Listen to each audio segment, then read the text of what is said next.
Oh, what a day! What a lovely day!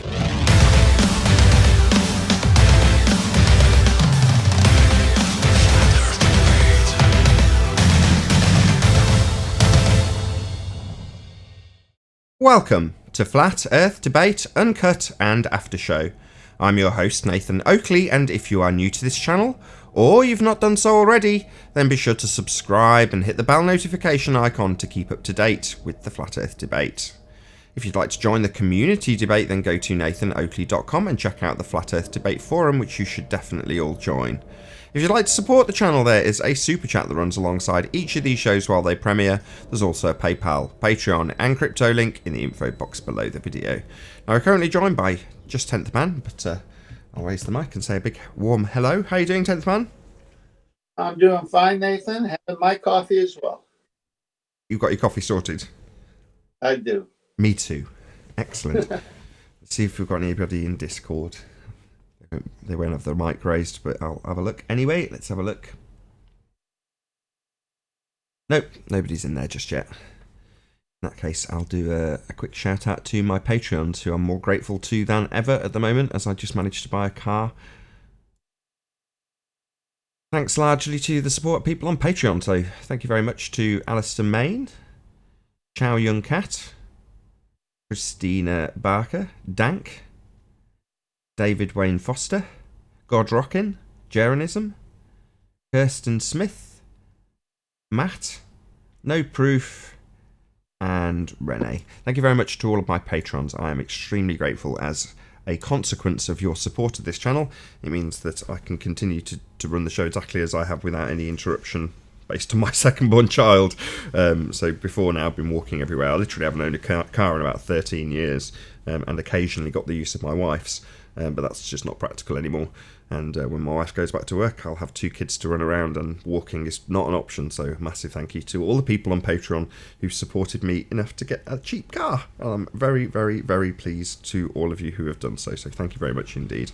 I've done a little video of it, stuck it on Patreon. So if you are one of my Patreons, you can check that out. There's an exclusive video just for you guys on Patreon. So thank you very much indeed once again.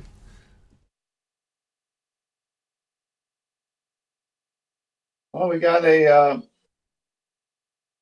event coming up in 1 day, 9 hours, and 35 minutes from now. What's that? What event? That's the next solar eclipse. Oh, okay. Cool. Who gets to see it? Well, it's over the Pacific Ocean based on the article, and it's going to hit South America once it starts going. And that's all I know about it. South America? Yeah. Argentina, Bolivia, those countries. Do we know any South Americans? Well, let me encompass your question. Okay.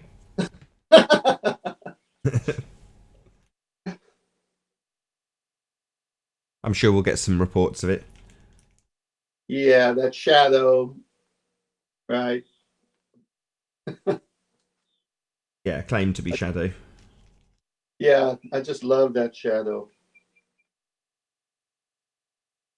Yeah, looking forward to that. So that's what, in a week, did you say? Tuesday. Tuesday. Your Tuesday. Okay, so tomorrow for us. Yeah. 1 day, 9 hours, 34 minutes, and 1 second right now. I'm on a site that's got a countdown for it. Okay, cool. We'll see. Isn't it interesting, back in the day, before all of this fancy equipment, people knew how the luminaries would act? Well, just by watching them, Yes. making a note of the patterns. Yes. Yeah. It's cyclical, so you've only got to watch for a certain period of time and make enough notes, and you'll know what's going to happen. Exactly. Not exactly a prediction. I mean, it is a prediction, but it's not like a prediction of something that you wouldn't know was going to occur. It's just cyclical. Yeah, winter, spring, summer, and fall is a prediction. Right. I meant of the star patterns themselves.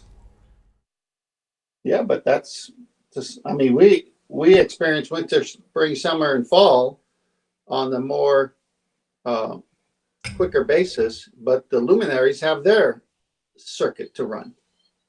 Yeah, exactly. Yeah.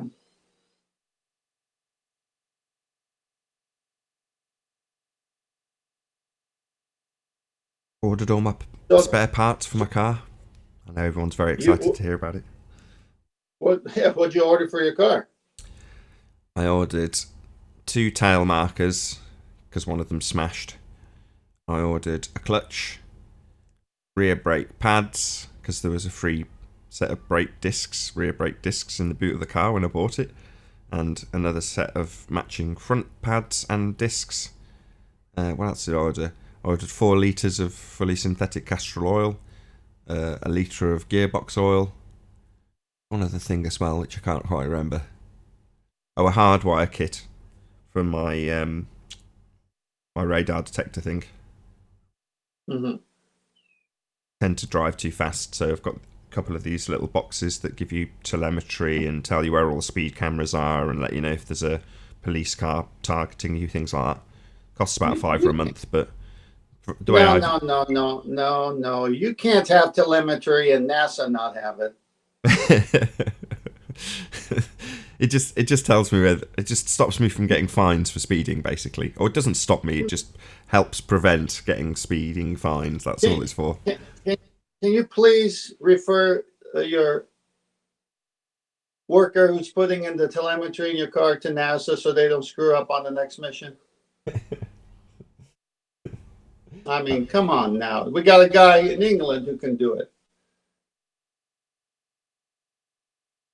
Yeah, so I'm getting that hardwired. I don't like seeing the cables dangling everywhere, so bought a little hardwired kit. I'm not very mechanically inclined, so I can order parts and figure out what the right bit is, but I don't know how to work on cars. I can valet them, but I don't know how to work mechanically on cars. I've never done it. Yeah, I grew up watching my father, so I learned almost like a trade school. And I got into, when I'm much younger, I used to put in stereos and speakers and hardwiring those things so it would have a clean look. And I've crawled in a few dashboards, let's put it that way. I've done that, so I can fit a car stereo. That's no problem. I've wired up a few car stereos in my time, and like you say, fit speakers flush, and I'm reasonably handy woodwork wise. I've cut out little circles to make them sit flush behind the door panels. But in terms of actual mechanics, that's electrics, really, isn't it?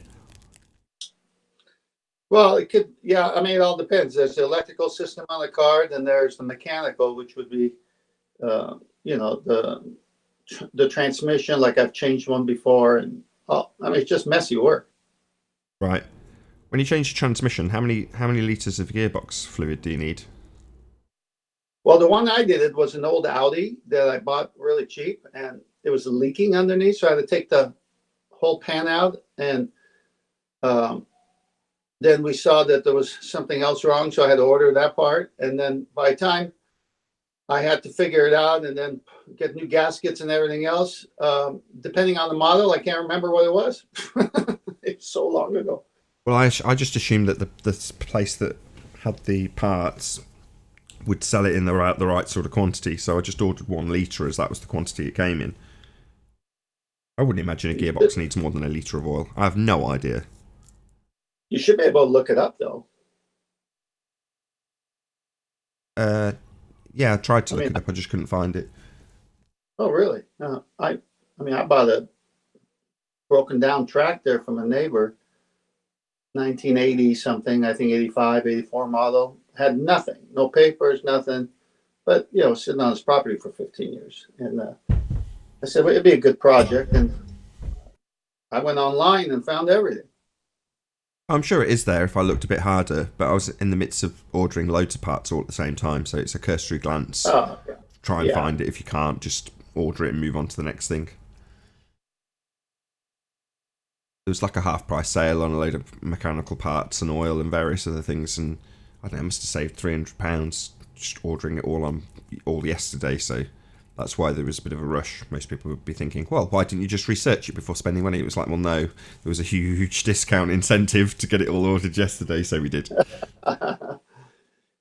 Yeah, well, you could always find use for that. Even the mechanic would buy it from you. Well, right on, exactly. It's not like I'm not going to be able to move them if they were wrong, but I don't think they are. No, I'm not that stupid. I'm certain I've ordered the right brakes and clutch, which is all that really matters. If I haven't quite ordered enough gearbox oil, then oh well, I'll order another bottle. No, I got extra oil and transmission fluid, all that stuff in my garage, because you never know if you can go into town and get it. You got to have it handy. Yeah, I mean, our garage can only just fit a car in, so there's no point in keeping things like that. Yeah, I'll keep oil, normal oil, for obvious reasons, but that's about it. You gonna get some food? Yeah, food. Yum yum. That's one thing when you get into boating and you go into the ocean, you can never have enough redundancy. Oh, I know. My brother-in-law had a boat. We had several actually, and yeah, I completely agree. You can never have enough bits lying around because something's inevitably going to break. Boat, bust out another 1,000, right?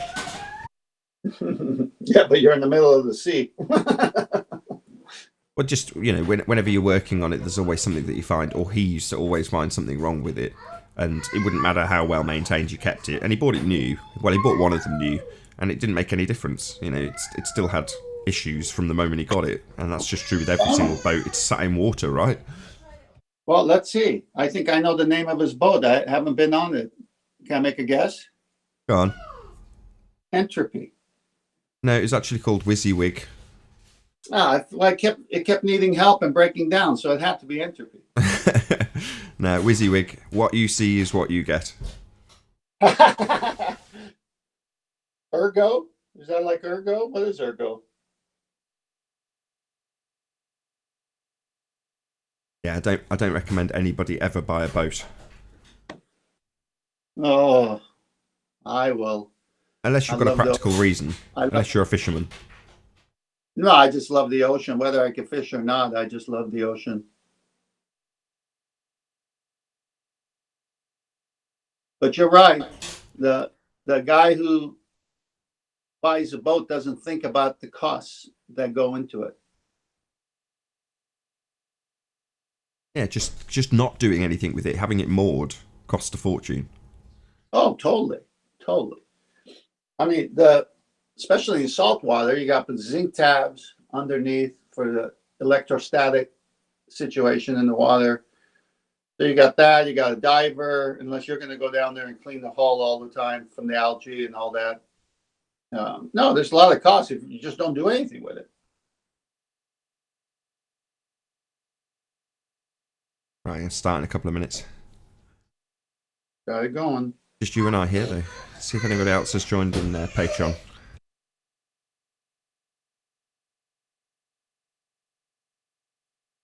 Oh, yeah, we've got a whole bunch of people in Discord now. Great. Cool. I'll get some more coffee. I'll be right back.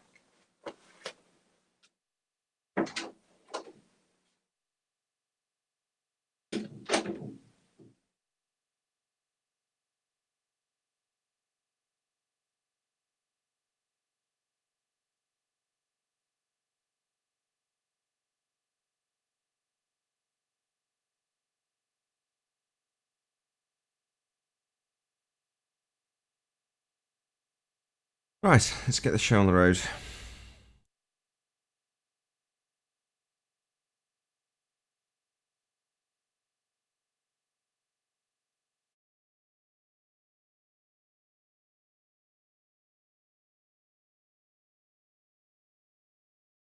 Oh, what a day! What a lovely day!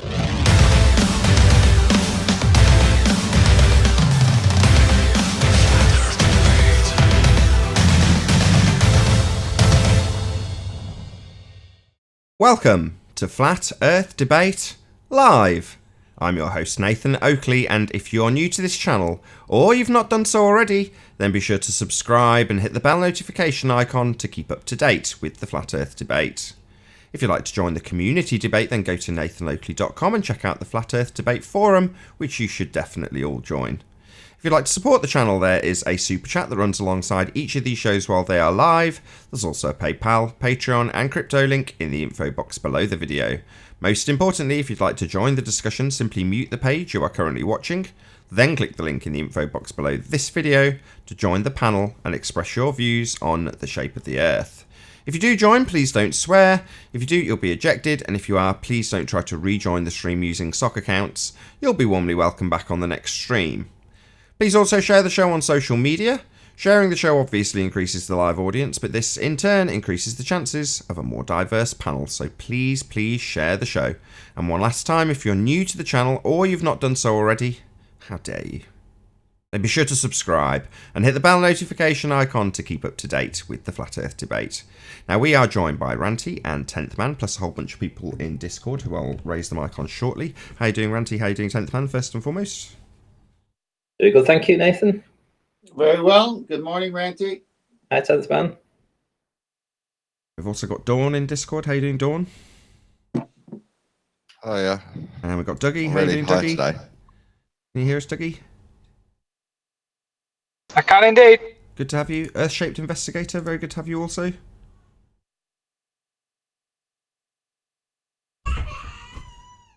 Hello, Earth-shaped investigator. Hello, hello. Hello, very good to have you.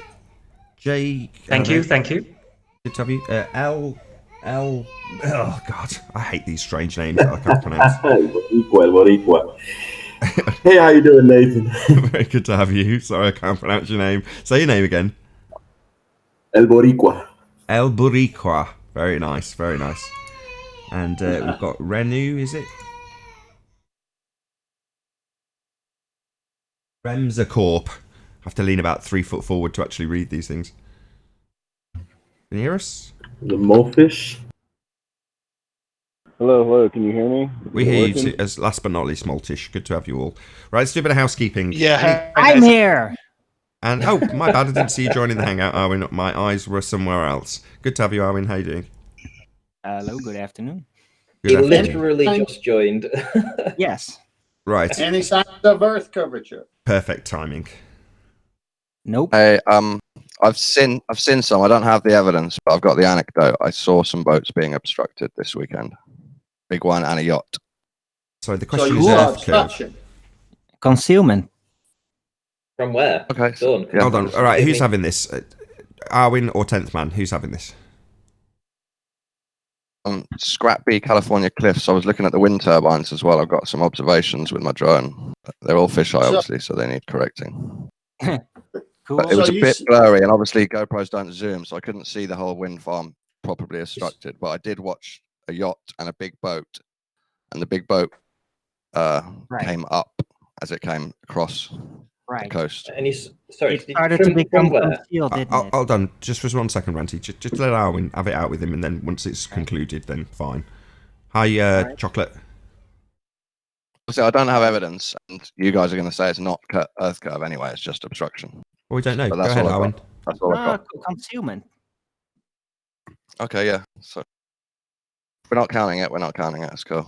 Anything else, Arwin? Just to point out that it's not Earth curve, it's concealment. Anything else, or Right. Well, it's just optical. You're basing your conclusion purely on observation. Basically, this downplaying how complex observation and the nature of optics really is. Well, And I that's haven't completed the reflected whole into the method. machination. Hold on, for example, hold the on. curvature Right, Dawn. calculator. just let him finish in the same way you did. Okay. Go on, Arwin. Right. If you didn't catch that, the downplaying of the complex influences of optics is, for example, being reflected in the curvature calculation that tries to assume an orthographic view, for example. That's pretty much it. The perspective, the optics part is downplayed, oversimplified in order to make it more easily imaginable that these optical phenomena are actually showing curvature. Yeah. I mean, I would agree it is just a phenomenon that I observed. My hypothesis was the ocean slowly curves away, and I saw a boat seeming like it came up over the curve. But then there was lots of blurring on the other day as well. So blurring is an effect. one of the days the horizon wasn't a hard line; it was a blurred line. Hey, Don. Right. It's 10th man here. Where were you when you observed this? East coast of England. You have, a Southeast town? coast. You have a town name? On the east That's coast, all it was. you have It's just an observation that fits with my belief that the ocean curves away. Where specifically was it, Dawn? What? Where specifically, Ranty saying whereabouts? What town? Oh, Scrappy, California cliffs. Scrap. I've never heard of that place. You ever heard of that, Right. That's Ranty? what, Great Yarmouth. Yeah, it's a mile past Yarmouth, I think. Fair enough. Your geography's better than mine. I'd never heard of that. It was just recently Mandelaed into existence. No, I don't think so. If I wanted the sunset, but obviously that's the East Coast, I would have had to get up at 4:30 in the morning, which I tried one morning, and then the other 2 mornings I just thought, nah. So, anything No, more? sorry, 10th man? sunrise, yeah. Anything more? Because I know Ranty's got something to say about this. No, carry on. I do have a little more, and then I'll turn over to Ranty. Okey-doke. When he said California, I thought he meant where I live, but the cliffs are called California, right? That was the. Yeah, it's just a silly name. There wasn't even any palm trees. Gotcha. So I've been a lover of the ocean for many, many years and had a boat. I've never seen what you're seeing. So I could possibly have been with you and seen what you've seen. So it's optical because it doesn't show up all the time.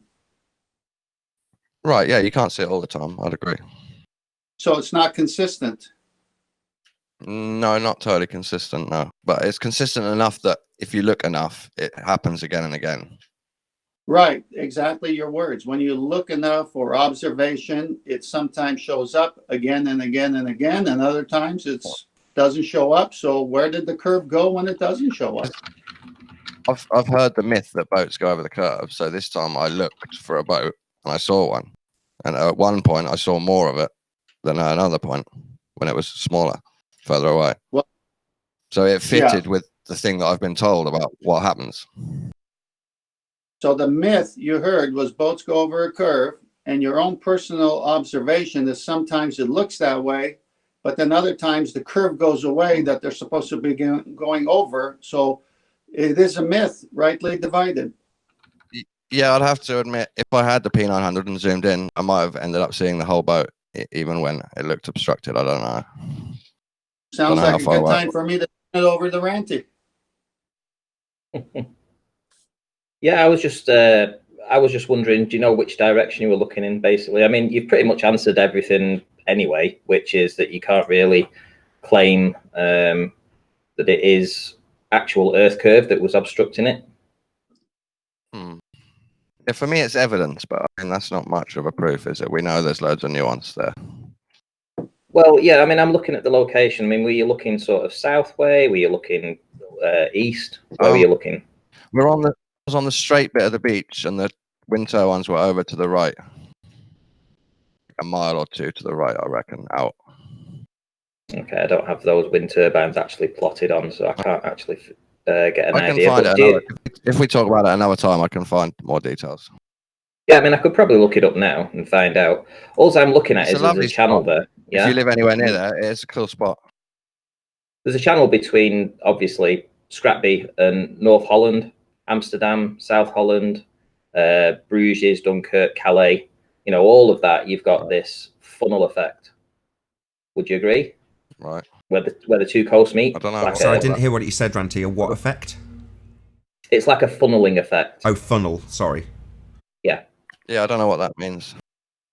Well, it means that, let's say between, where would we go? Say between Hastings Folkestone or Dover and Calais, something like that. Through there, you've got a very, very narrow passage, yeah? So you've got a lot of water that will be trying to push through that very narrow gap. Oh, As you mean a bottleneck? Yeah, as the tide pushes in from the Okay, English yeah. Channel. Okay. So the English Channel, you've got the tides, it moves east to west. So as you've got your tides coming in, for me anyway, it would be heading up the English Channel and it will be funneling between those locations, Calais and Dover.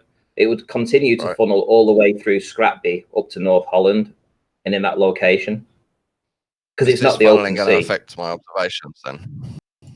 Sorry. Is the funneling going to affect my observations? Well, what you're going to get is you're going to get localized bulging in that area. So when you're looking at distant boats, you are going to see that effect having some kind of effect on the boat. Localized bulging. What It's the even same is as that? shoaling. Yeah, You know, like the effect of shoaling. You know what that is, don't you? No. I Randy, don't. and- What's shoaling? Can I? Hold on. What's shoaling? No, I don't know. Shoaling. Okay, shoaling. So when you go from the deeper water into the narrower water, the more shallow depths, as the tide moves in and recedes, you get this friction that happens on the seabed. So as this friction, the water touches the seabed, it slows down, and the oncoming water piles over the top of the slow water underneath. It's called shoaling, and it causes breaks, and it's what gives the surf in Australia and New Zealand and stuff like that. So it can artificially increase the height of water in that general location. Anything to Physical respond to that, Dawn? I don't know anything about localized bulging or No funneling. worries. No, that's fair enough. Anything else to add, Ranty? Not really, because I mean, we don't know the full details of this observation, and he's got no proof anyway. It was interesting just to walk him through that and see whether or not he followed it. No worries. Anything else? Just an anecdote. That's all. No, I had a got a few question photos. for Randy. Hold on. Go on, Dawn. So I was just saying, yeah, it's not proof. It's just an anecdote, and I've got some photos. I was No, going fair to enough. talk about, but I also saw the horizon look. Just left to right. one thing at a time. I'm going to summarise it at the end, Dawn, and then we'll move on if that's okay by you. Okay. Go on, Owen. Right, yeah. About that, what was it again? You called it, Ranty? The Shoaling. Shoaling. The funneling, right? Yeah. So that's like a bottleneck effect. Is that Yeah. what you mean? And then the bottleneck, the push from the water getting in a tidier channel, the bottleneck effect will cause a rush that'll then really push almost on top of the ocean, right? Is that the bulging effect? Yeah, I Because of mean, the rush of the water. if you put me on the screen, Nathan, I can sort of show you. Yeah, you're on. Okay, so obviously in our location, we get tides that move in from the east and the west. So where I live, obviously the tide moves in from this direction over here and it recedes the other way. So we know that this is the direction of the tides. And if you look through the English Channel, so you've got the Celtic Sea here, and then you've got the English Channel. As the tides move in, hang on, let me just push that back to where it was. As the tides push in between Calais and Dover, which would be here, you've got all this volume of water here in the English Channel trying to squeeze through this very narrow gap here between there and there. So what's going to happen is you are going to get localized bulging because you've got this bottleneck effect as the water's trying to push through from here through there. And it continues. It also continues between there's Scrapby. So you've got this channel, and it's the same thing. So you are going to get that effect. So you don't need this thing, Randy, to debunk mine. So you haven't got a zoom camera and there's blurring. Then it's actually true. You've debunked me with truth. Right, has anybody else got anything to add on this specific point brought up by Dawn or not? I just love your research. Okay, great. So, in essence, we've got a situation where Dawn requires two fallacies in order to make this evidence actually prove a globe, which it does not. The first is to beg the question, assume the Earth is a sphere, and he does that by reifying the apparent position where the sky meets the ground, known as the horizon, into the leading edge of the sphere. He also begs the question that things are going over that reified edge of his sphere belief. So the leading edge of a sphere is not the arbitrary position assigned as the horizon, where the sky is appearing to meet the ground.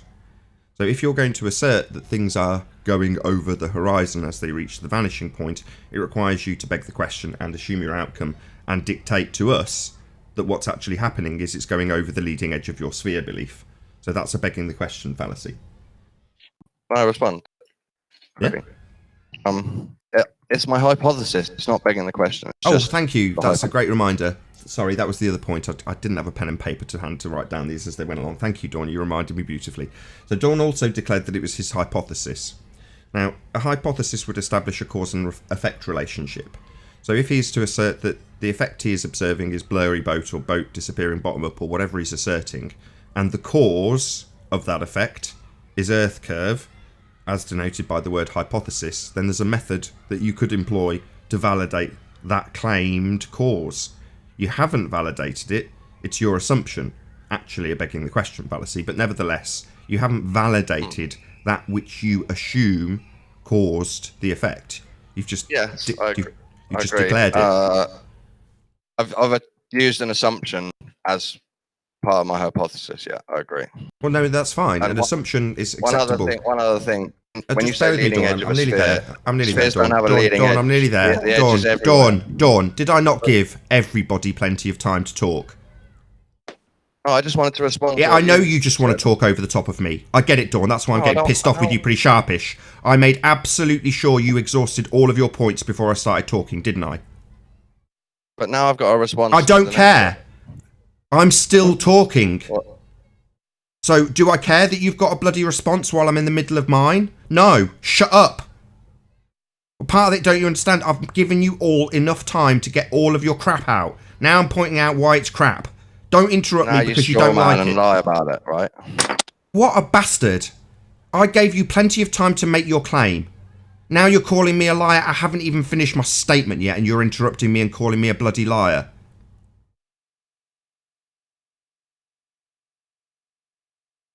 What have you got to say for yourself? Haven't even finished my statement. You're interrupting me after me giving you plenty of time to make your assertions and other people respond and you rebut them.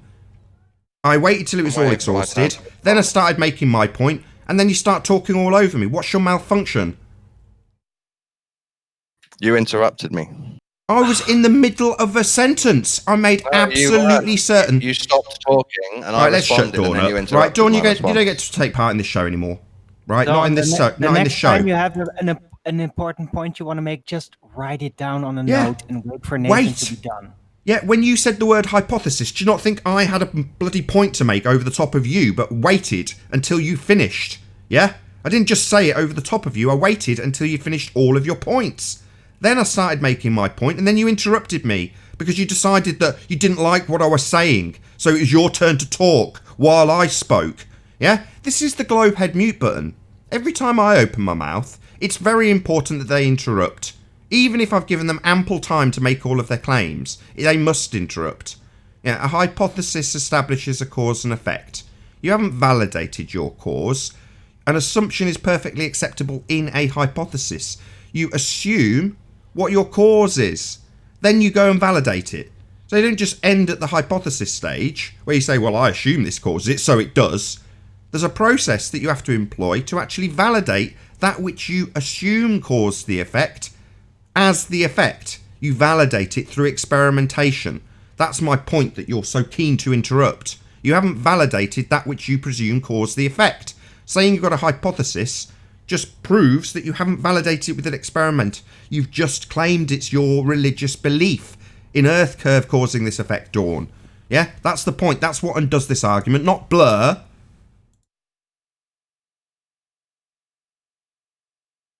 Right, should we go on to the next housekeeping question? Or have you got another point to make, Ranty? Yeah, I've got one extra point to show. You're on, go ahead. That's all right, okay. So this is an observation that I took recently, about two and a half weeks ago. I'm just going to show you the location. Let me bring up Google Earth. So what happens is that this bay drains when the tide recedes. So all this Morecambe Bay all comes out. People can go out there and they can do cockle picking and they can make a little bit of money out doing that sort of thing. But anyway, I was filming from down here, this location, and I was filming basically along this same line in this general direction. And obviously the tide had changed. The tide was then pushing in. And what was happening is this was going to fill back up again. And as you can see, this would be the same effect as the shoaling effect because it's actually going up a slope, same as the slope is receding when you're talking about the shoaling. So take a look at this. You can see the tide pushing in. You can see a gentleman fishing there. You can see the tide in the background. Look how high that is as it rushes in. Yeah. It's an incredibly awesome piece of footage. I can show you what the tide looks like normally. I'll just run through this just to show you what, because I do pan around. So this is the tide normally without that shoaling effect. Oh, hang on. Hopefully I'll be able to show it you here. It's very serene anyway. It's not very brutal. You know, there's not a lot of huge push. As you can see, it's quite calm. But the effect during that, in that channel is massive. I'll just scroll through again and show it you yet again. There you go. So that will cause physical blockage of things in the distance, forcing the water higher than where he is, as you can see.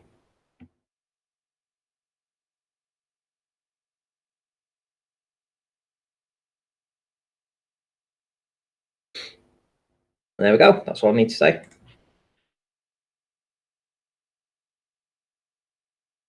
Awesome. Thank you very much, Ranty. Right, should we get on with the next housekeeping question? Sure. Yeah, it's only been 20 minutes. That's okay. That's the whole point in getting you guys to ask it. Any I had one more response from before. Again, Don? I just had one more response from before. Oh, go ahead. Sorry. Spheres don't have a leading edge because they just have one edge. The whole thing is one edge. Oh, God. Oh, right. So what would you claim is blocking the thing in the distance then? The edge. You don't need the word leading because that word leading isn't needed because it's one edge. I thought it didn't have an edge only 20 seconds ago. One edge all the way around. Okie dokie. Moving on. Any sign Sorry, of Arwin. axial rotation of the Earth-based variety? No. Shout out to Earth is Seriously Flat, sharing Nathan's channel to all the children. Thank you very much, Earth is Seriously Flat. Really appreciate your support. There is no sign of axial tilt, although you can think that you're tilting, if you so wish. Tilt? Yes. Anybody in But Discord? tilt is all relative. Oh, got Brenda. I'm sure Brenda's got something to say. Morning. Morning. Afternoon. Ranty, you're wrong about shoaling. Shoaling doesn't cause a bulge in water. It causes it does. waves to be higher. It doesn't cause bulging. Cause low. Waves to be higher. Wow. It causes waves to be higher, but doesn't cause that's bulging. That's what it is. It doesn't cause the What do water you think to bulging physically is, bulge. Brenda? I love you sometimes, Brenda. You're brilliant. Water. There's a difference between the average height of the water and the height of the waves. Does it make there's it a higher? difference. It just causes larger waves. That's all. So they're higher then? Hmm? They're higher. The larger waves sometimes are going to be higher, yeah, Nathan. All right. Can you show me? Can you show me? Yeah, but that's not bulging. Just a quick question. Ranty is claiming bulging. Okay. There's no bulging. What I is appreciate that, bulging then, Brenda. Thank you for pointing out the waves can get higher. Okay. Can you show me in any geometric Earth curve calculator where that's taken into consideration, please? Wait, didn't they just Hold on, update Arwin. it? Hold on. No, Brenda's been set to task. Show me any geometric Earth curve calculator that takes that effect you've just detailed as a real thing into effect, please. That takes wave height? Yep. No, because the geometric calculator is generalized over land and sea, so it I doesn't couldn't take care into less. account I don't mountains. need to know what it is. No, it takes. Sorry. It Let's doesn't just say take it once hills more. into account Brenda, either. Brenda. The question on the table is, show me where it is applied in any geometric calculator. The only thing I want to see is it applied, or you saying no, it isn't applied, which we all damn well know it isn't. The curve calculator doesn't take into account hills either. Sorry, it doesn't take into account hills. Correct. Why would it? Sorry, Brenda, show me in the curve calculator where the effect that can obscure things in the distance is taken into consideration, because the Earth curve calculator is going to assert that Earth's doing that based on the distance. So do you want to show me where it's accounted for in any geometric mathematics? Show me. Well, features of the Earth, like hills or waves, can obscure your vision, but Yes, I know. Now I'd like to see that which you declare can obscure your vision in any geometric calculator, please. Show me that. yeah, it doesn't have to. Why would It doesn't have to. Yeah, it does. It's something that can cause things to be obstructed into the distance. So where it only asserts one cause, Earth curve, and you've just made it very plain that other things can cause an obstruction in the distance, I would expect it to take that into account. Why? Because it's something that can block things in the distance that isn't the very assertion that the Earth curve calculator makes. Because according to that, it would be Earth curve when you run the numbers, because it's the only assertion it can make. Shout out to Earth is Seriously Flat. Indoctrination. We don't come from Big Bang. Yeah, I agree with that. There could be a tree standing in front of me. The Earth curve calculator doesn't take into account the fact that a tree could be blocking my vision. Why not? It Idiot. does. Why not? Actually, Brenda. It does. Why not? Why would it? Why would it? Because it's something that's blocking your vision. So given that it only asserts Earth curve obstruction as the single only cause of things being obstructed, and trees, waves, and various other things can obstruct things in the distance, I would expect it to take that into account because it's a differing cause than the singular only cause it asserts. That's why. Why doesn't it? Why should an Earth curve? Why should an Earth curve calculator take into account things like hills, mountains, waves, trees, rocks, and buildings into account? Why? I just said literally 10 seconds ago, because they are other things that can cause obstruction in the distance, and it's not the single cause asserted by the geometric calculator. Other things can cause obstruction in the distance, so that's why. Sorry, I think I know where Brenda's coming from, because what she's saying is the Earth curve calculator is just a calculator for the shape of the Earth and how much should be dropped. But what we're trying to do is use it as an observation. So we're trying to apply observations inside the curve calculator, and that's the trick, you see. Globers want us to refer to the Earth curve calculator for observations. And when we apply observations to it, they don't match. No, I don't want it to refer to it for observations. I want you to refer to it for observations of curvature. Oh, right. So you don't want it to apply observations to a geometric calculator, but you want us to apply Earth curve. Well, so what you're saying is it's only useful for begging the question. Yeah, we know. No, it's not begging the question. Yeah, it is. It's assuming its outcome. It's got an R value. So if you're using it to prove Earth is a sphere, it already knows Earth's a sphere. It's got an R value. So until you prove that R value, it's absolutely begging the question. It's already got the R value. It already knows Earth's a sphere. How is it going to prove How is it going to prove Earth's a sphere when it already knows the radius? It already knows it's a sphere. It's already got the radius value. It's absolutely begging the question. Do you not understand what begging the question is? The Earth curve calculator doesn't prove the Earth is curved. I know. It doesn't prove anything. It's a reification fallacy. We don't live on a model. We don't live in a heliocentric model. We don't live on a globe. It's absolutely preposterous to assert that a model dictates what we do or do not see. It's an outrage. My eyes dictate what I do and do not see. It's not talking about your observation. Oh, well, why do people compare it to them then? People put observations next to those mathematics all day long. The Earth curve calculator... That's not my question. Why do they compare pictures to them then? To calculate curvature. Well, you've just said that it's not comparable, and I agree. It's not comparable to pictures. You can't compare a geometry calculator to an optical representation of the world.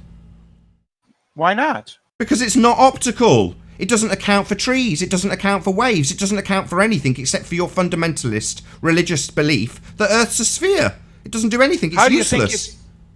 How do you think you see anything without optics? I do see things with optics. And is it an optical calculator? Or is it a geometric calculator? So it's an optical calculator? Right. No. It doesn't apply optics to anything. It's not useful for calculating what I see. It's not an optical calculator. It's a geometric calculator that excludes all other effects and asserts that only one effect is applicable. Earth curve. Not trees, not waves, not diffraction limits, nothing. Just Earth curve, a single cause asserted by this reification fallacy. Right. That's not a fallacy. Yeah, it is. Reification, look it up. We don't live on a model. So this model does not show where I live. That's called a reification fallacy. Also begging the question. It's got an R value. It already knows Earth's a sphere, so it's not useful for proving Earth's a sphere, but that's precisely what people use it for when they compare optical imagery to geometric mathematics. The Earth curve calculator doesn't assume where you live. That's Yeah, it does. It assumes the Earth's a sphere. It's got a bloody R value. It absolutely assumes where you live. It tells you in the name. Earth curve. It's telling you precisely where you live, and it's a total fraud. It's a total lie. It doesn't include any other obstructions. Go to Tim Osman's channel. Look at the great big long list of things that are not included in that geometric calculator. Not one of those things is ever accounted for. Yeah, it doesn't have to. It just Yeah, it does. If it's representing my world according to you fundies, it absolutely needs to take into account absolutely everything that could cause obstruction, not ignore everything. no. That's how science is done. Oh, science. So this is a scientific Well, it's model. curvature. So it's a scientific model. Yes, of course it is. Excellent. What's the natural observed phenomena in this reification fallacy? The curvature of the Earth. No, that's the fundamentalist religious belief that you're asserting and trying to prove with the begging the question fallacy that already has a R value. No, it's already building on the fact that we know that the Earth is. Oh, and it's this already is building on the used fact that we as already a know. tool. Yes, Building on the yes, fact of that we course it already is. know, meaning we already know. The very definition of begging it's the not question. used to prove- I'm talking, Brenda. The very definition of begging the question is to assume your outcome. And you've just declared quite boldly that you already know. That's the definition of No, begging it the doesn't. question. It's not. She's going to rumpus the shit out of it now. We've come to the conclusion, isn't she? She's going to talk all over me. To declare that you already know is to declare that you have assumed your outcome. The thing you're trying to prove is sphere Earth, and you already know. That's the definition of begging the question. You don't use the Earth curve calculator to prove that the Earth is curved. No, you don't, because it's an affirming the consequent formal logical fallacy. Curvature. You use it to measure So, the curvature. so then why not do you to guys prove always it. try? I don't understand. Because You it's just said something you don't you use it can't to ac- prove because curve, you but you can't guys always account use for it to it. prove curve. Okay, Are you crazy? Chocolate and Brenda only. Go ahead, Chocolate. Start again. Hopefully Brenda won't interrupt. I mean, I'm sorry, I didn't mean to interrupt you. It's just No, she it's just fine. said you I'm don't telling use Brenda it off. to It's fine. prove You go ahead, curve. Chocolate. Go ahead. Yeah, she said you don't use it to prove curve, but what they do is try to use it to prove curve. So I'm kind of confused. No, we don't use it to prove curve. We use it to disprove flatness. Right. That's how Okay. science Nice works. Science works improvisation there. by falsification, not verification. That's You don't know total anything bollocks. about science. So wait, so you use it to disprove flatness by assuming Yes. an R value and putting it into a calculator. Look, Yeah, So those you- are so using already more Brenda is assumption. known trolling us, and quantities. she's Just basically Chocolate improvising. and It's a Brenda. complete waste of our Just time. Chocolate, just Brenda. So those So, yeah, are Brenda. known quantities that you need to account for. And if you can't account for them, then your model is wrong. What model? What All model are I you heard talking was about? the Earth I is can't just hear flat. I it. don't need a model. I think the I can't model hear that him. she assumes that we assume. Oh, so she's assuming that we're I still assuming. I can't hear anything. You're just mumbling. Just don't It's talk when muffled. other people are talking. I'm sorry, I'm at work. I gotta mute for a second. Right. I said I think that Brenda is assuming again that we are assuming a model, as usual. She always does. Yes, She's in this kind of yes, mood. you do. Your model is the Earth is flat. Yeah, you That's your are model. assuming that we are assuming a model. That's right. Yes. You don't believe the Earth is flat? Not a That's model. not a model. That's a Yes, geometrical it is. aspect. No, it's a geometrical aspect, Brenda. It's not a Yes. model. Yeah, a Like geometrical curvature? aspect Curvature is not a also model. geometric, It's isn't a it? geometrical aspect. A model is a model. Yeah. A geometrical aspect is a geometrical aspect, Brenda. Yeah, so that aspect is false if it can't account for the observations. The observations accounted for by It can. the Earth curve calculator falsify your model. Don't have a model. It's been said 3 times. You Hey, do have a Brenda. model that the Earth is Brenda. flat. Go, hold on. Arwin, are you done? Yes, I'm done. Go ahead, 10th man. Brenda, you said a key sentence there. It proves the model, but I think you are using the Earth curve, rightly named, calculator to prove your curve model. It's geared up and assigned to prove a curve. It's for you guys. You need it to keep believing the curve is there. It's not the reality, though. That's false. I'm not using the Earth curve calculator to prove Then why is it curvature. called- why is It's it a called measurement, Earth not a curve? proof. Hold on, 10th man. Go ahead, Hold, Brenda. now you're double Hold Hold on, data. Arwin. You just Arwin, said that it didn't work to Arwin, disprove let her flatness. respond. Go ahead, Brenda. Go ahead. Yeah, you're just lying. You just said that you 10th, were Arwin. using I just it to disprove flatness. Now Arwin. you're saying Arwin. I asked you if you were done. 10th man. Once he's done, you can go again. Yes, Brenda. That's why you labeled it Earth curve calculator. Yeah, it calculates the curvature based on the globe model. When I take a measurement device in whatever shape or form, tape measure or a stick ruler, it doesn't say in advance Earth curve measurement device. Why are we still letting Bre- her talk? She's double. I don't know Brenda? what he's talking about. Brenda, He's can just you incoherent. can you show us your model? Why Hold are on, we hold on. You I said just a want to, globe model. hold on, chocolate. Hold on. Arwin's next anyway. 10th man's point yeah. is, you're begging the question. It declares it in the bloody title. That's his point. Yeah, it's not proof that the Earth is curved. It's a measurement based on our model. It's something you expect to see based on the globe model. Can I talk now? It's I don't know. 10th man, let us know when you're done. Arwin's really keen. Shout out to Julio Pabon. Brenda 2019. Curve calculator does not prove curvature. Quote. Yeah, thank you very much, Julio. Yes, you can quote me on that all you like. Quote me. I'm fine with that. Go ahead. The Earth curve calculator does not prove that the Earth is curved. It's based on our globe model to calculate calculate and predict future observations. That's what a model does. Based on a model, you can predict future observations. That's how science works. No, it doesn't. You Go don't ahead, know 10th man. anything about science. Brenda. You know nothing Brenda, we about don't it. need a string of ad homs at the end and telling us what we do and don't know. You've made It's not your an claim. ad hom to tell you don't know Brenda, anything because you just need obviously 10th man don't. to make a response. Thank you. Shout out to Earth is seriously flat. If gyros would work, then balloons can just wait for China to arrive under. Flight travel would be easier.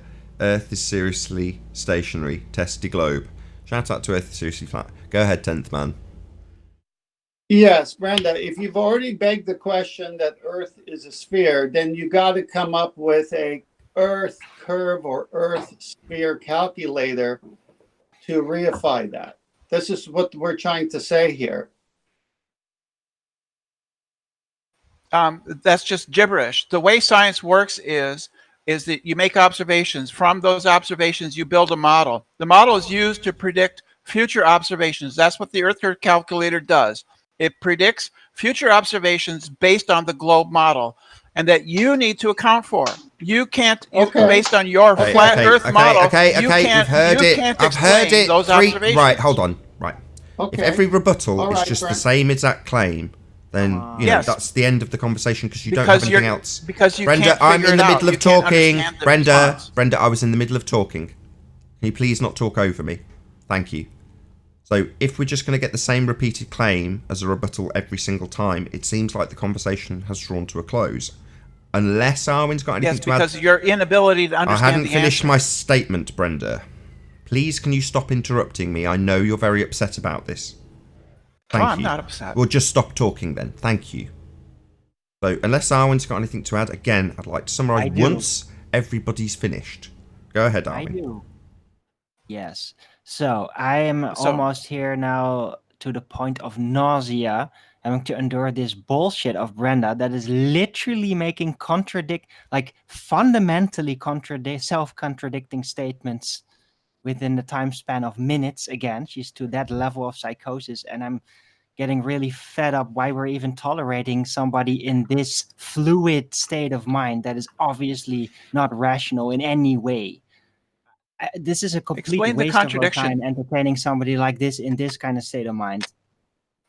Explain the contradiction, Arwen. I'll do it. Go ahead, 10th man. Yeah, so you're claiming it's a model, then you're claiming you have a calculator to prove your model. We're saying that's not proof because you've already begged the question with the model. And if I take you to task and ask you a secondary question, I wonder how you would answer that. That's not specifically Okay. what I was referring to. I wasn't referring I to can what answer you were that. referring. I can answer that. Okay, so answer that. what? So you're going to hijack this now. Just So two that people was at a not my time. point at Just all. 10th man. Just Brenda. Thank you. Go ahead, 10th man. Evolved Sea Sparrow missile. Validate your curve model What? with that. What's he talking about? We're not talking about missiles. What are you talking about? Well, you're saying that there's a curve. No. We have- I'm Can saying- go in exactly the same direction. Can I please continue my statement now? As soon Which as you 10th man's misinterpret- finished, he's nearly done.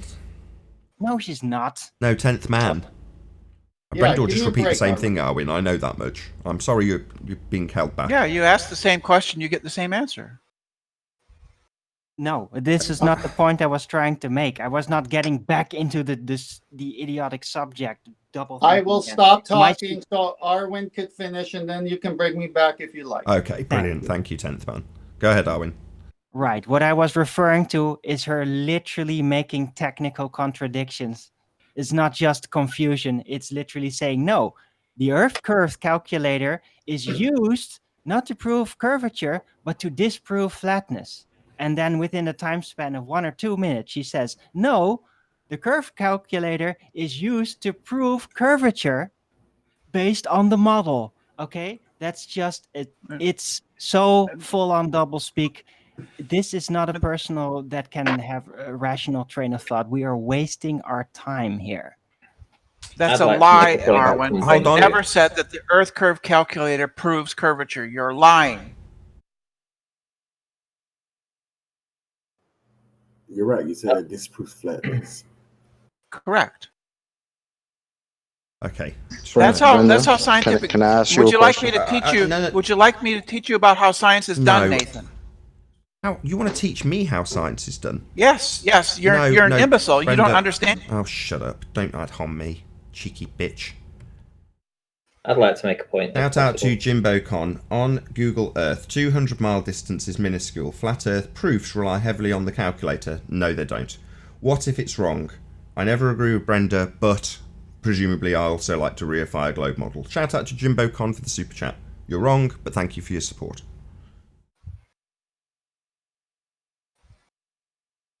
Can I present something, Nath? Okay. Can I just ask Brenda I just want one each question? person to round out their I'm sorry. points. Sorry, so 10th man Okay. and Arwen have been desperately trying to get to the end of their points. Yeah. I was Yeah. pretty much finished. Let me I know don't know when why they you can, guys keep when on they asking can complete a questions. coherent sentence. Did you keep interrupting them, Brenda? Go ahead, 10th man. I'm not interrupting anybody. I have 2 points. I just said go ahead, Randy's 10th wrong. man, and the next person to speak was Brenda. Shocking. But they weren't talking. Yeah, that's They because weren't you talking. were. They're just quiet. Yeah, I say go ahead, 10th man, and the next person to speak is Brenda. So shut up, Brenda. Go ahead, 10th man. Yeah, the evidence that we need for your model is not to be found other than begging the question and an Earth curve calculator that already has Earth curve in it. So when I said, what about the evolved Sea Sparrow missile and how that would work over your model, you sounded like you didn't know what it was.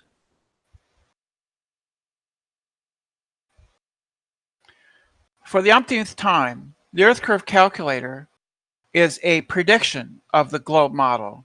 It doesn't prove the globe model. It's a prediction. That's how science works. Wow. Okay, Another hold contradiction. on. When you said you were done, Ranty's waiting patiently now. Yeah, I'd like to. And Ranty's wrong about Scholing. Go ahead, Ranty. Okay, you're well, on. I'm just going to talk about that right now. So, Yeah, you're wrong. Brenda, he hasn't got So 2 words out, and you're saying he's wrong. So you said before that the shoaling effect will cause the height of the waves to be higher in certain locations. I've called that localized bulging. You've called it wave height. Yeah. Would you agree? Yeah. Okay, cool. So what we have here is Hawaii. Now, don't take this literally, but I've put a couple of circles around it, and basically we've given an area between each where this shoaling effect may take place. It's not quite accurate, you know. Obviously, there's deeper areas and shallow areas, but essentially this land is higher than the water, and the depth of the ocean is dramatic as it falls away because it's quite a steep island. This so. What we're going to get is a lot of shoaling effect in this area. So if people are actually doing any observations from this location here, what they'll find out is they look out to sea, they're going to get this shoaling effect, a ring essentially around the island where shoaling is taking place due to the nature of the topography of the land underneath the sea. For instance, if I scroll in and we go down to this location here, we're already at 2 miles deep. It's 2 miles deep. And it's only, let's see how far away it is from shore, 2 miles deep, and it's only 30 miles from shore. So between there and there, it's going to create this shoaling effect. And I'm going to call that localized bulging, right? You can disagree. And here we go. If we look at this shoaling effect, I've typed in Hawaii shoaling effect. As waves slow down, they get closer together. Their wave period shortens. This process is called shoaling. And it causes the height of waves to increase. The steeper the bottom slope, the greater the increase in the wave height, right? So if you're stood at the shoreline and you're looking out to sea and you're looking over an area where you've got this shoaling effect, you are in effect looking over waves that are higher than where your feet are at the shoreline. In which case, I'm going to call that looking over localized bulging, because the nature of water is to lay flat. However, due to the topography of the land in this location, it is being forced higher than it would be when it's left in its natural state. By virtue of that, I'm going to call it localized bulging. And to give you an idea of just how powerful that localized bulging, i.e. wave height, could be, we have a quotation here from the Hawaii Education website here, and the shoaling effect. Shoaling effect. It gives you some heights of the shoaling effects that will happen during this storm in '95. We get 24 foot high shoaling effect, 14 foot, and 19 foot. So if you're down and you're looking out over here, you're going to have a physical obstruction of up to 24 feet or a 2-story building in your way. That will mean that if you was at Hawaii, you could not look over to this national park over here from the shoreline without having to look over this localized bulge or shoaling effect that is happening between you and it. Would you agree there, Brenda? Wow. What do waves and wave height have to do with curvature? I'm just asking, would you agree with that synopsis that I've just put together? Yeah, I think my objection is that it's misleading to call it bulging. It's just an increase in the average wave height. It's not Localized a bulge bulging. in the physical. It's not a bulge in the physical expanse of water.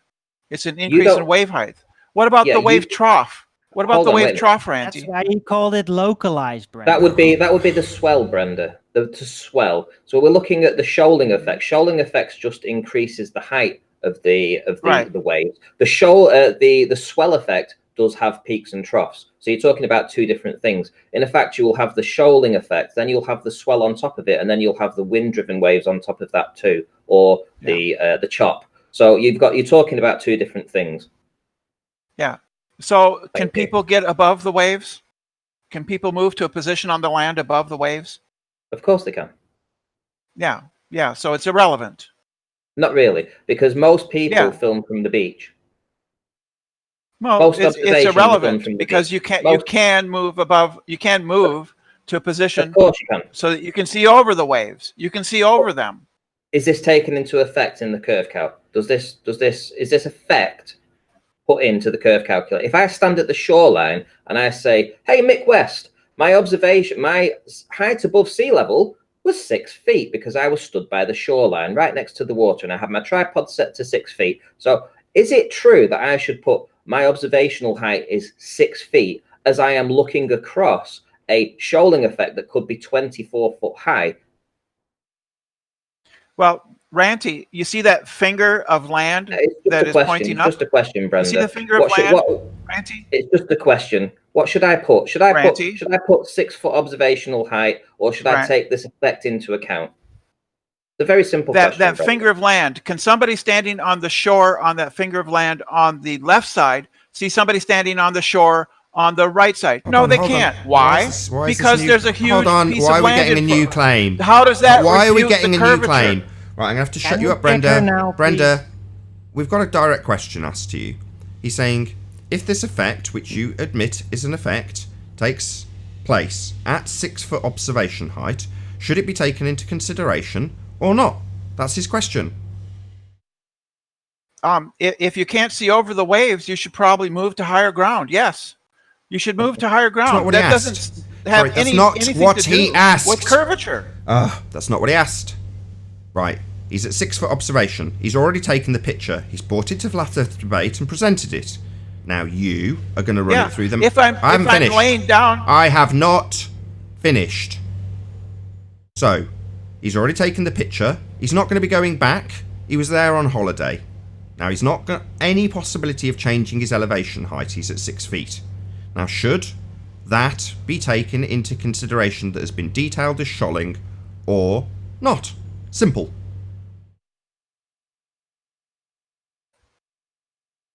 if I'm laying face down on the beach and I take a picture from there, I should take into account the fact that I can't see over the 2-foot waves. Okay, and yes. show us where that's done. Show us where that's done in an Earth curve calculator, please. It doesn't have to. You just said it does. No, it doesn't take into account local features. You just said you would have to take it into account. We're going to be running it through the calculator, and you're saying it doesn't take it into account. Yeah, it doesn't. It assumes that you're bright enough to figure out that if you're face down on the beach, you can't see over the 3-foot waves that are coming in. Oh, and or that there's a tree in front of your face. Sorry, or that there's a giant landmass between you and the thing you want to see. Yeah, Brenda. So it disclaims that, does it, in the calculator? It automatically assumes it's not assuming anything. Should it? Brenda, it's not assuming anything. It's not a human. It's not got assumptive powers. It's just got text and numbers. So does it declare that in the Earth curve calculator then? Why should the calculator take into account local features? Because you've just explained to Ranty that they are things that you should be taking into consideration. In fact, you went to the extent of telling him that he should move his position of this photograph that he's already got and brought back and presented. Suddenly we need to go back to original photograph positional wise and change it for the photo to suit the fact that your calculator doesn't take this effect into account. So according to you, we're too stupid if we're taking pictures at 6 feet, even though Slice Barkane is telling us to get down onto the beach. You're telling us that that would be idiotic. So I suggest you take it up with Slice Barkane, who's very much telling people to go down to their beach. That's precisely why Anthony did that. So you're saying Slice stupid. I'm not saying it's idiotic. That's what you just said. You said you should be clever enough to know to get higher than the waves that's obstructing, and the reason is because your calculator doesn't take it into consideration. It doesn't need to. And it does. You've just said that not only should it be overcome by changing your position, yeah, that means it does need to be taken into consideration. And according to you, if you're near the beach, that's not an acceptable observation height because, of course, the waves are obscuring it. Now, this doesn't appear in any Earth curve mathematics. This has never been disclaimed before. Ranty's the one that's highlighted this, and you haven't addressed it. You've just said that he should take the picture from a higher elevation. Well, you could take into account local conditions, right? If the you can take them into account, so the calculator can take into account local conditions.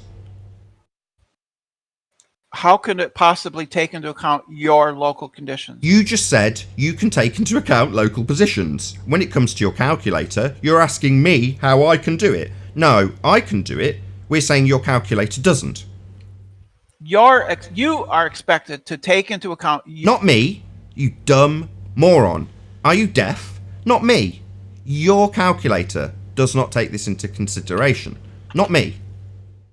Yeah, the calculator doesn't need to. You Yeah, it does. You've just explained how it's something that would cause obstruction, and that it'd be stupid to take a picture from 6 feet. We should get above this obstruction, which is obviously there, and according to you, this calculator that you've reified assumes it. Not that calculators have assumptive powers, but that's what you've declared. The calculator assumes it. Now I'm asking you to show us where it declares that, makes that disclaimer. The calculator doesn't assume anything. It isolates the Yeah, it does. It assumes R, you bonehead. It absolutely assumes something. It's called an Earth curve calculator. It assumes we've got Earth curve. So telling me that your calculator doesn't assume things just declares that you're stupid. It does declare It's a that prediction. it's got an R value. So it absolutely assumes R. You're just wrong. Telling me that it doesn't assume things is incorrect. Well, of course it assumes R. Yeah, of course it assumes R. We know. Of course, of course. Brenda, are you on meth or something? I'm serious. Because you keep on just being so interruptive and noisy, and you're totally lost. Are you like taking This is how science ADHD works. medication or something? Because Arwen, this is how science works. You make Right, let's just no, nip that it's in not. the bud. No, you're being totally psychotic. Let's and nip that in the bud. Constantly hardcore contradicting yourself. Right, I want to I nip have that in to the agree, bud. Brenda. You're off the chain right now, contradicting You're yourself off left and right. You're acting like you're on meth. yourself one time, not once. Science Okay, the way establishes science- cause and effect with natural phenomena and independent variable that you will vary to validate that you have the correct cause of an effect. That's science. Cause and effect reasoning based on observed phenomena. Models are not science. This is not establishing a cause and effect. I'm in the middle of a statement. Again, Brenda, you don't need to exercise the global mute button. You just do because you're losing. So science does not work like that. Science works by hypothesis. That would be called a scientific prediction.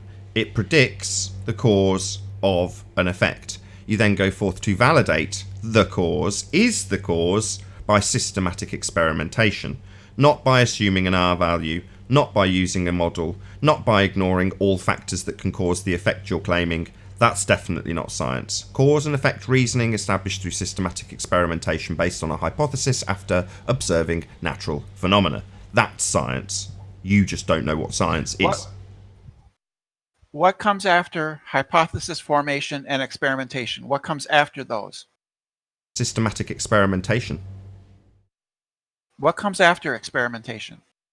Once you've experimented, you either validate or invalidate your hypothesis. Something else which I was going to address. You made it clear earlier that you discount options with science, that you're falsifying with science. This is incorrect.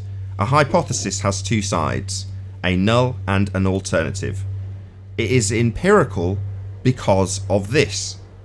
If you validate your alternative hypothesis, that is to say, you have presupposed or assumed an outcome with an independent variable which you varied.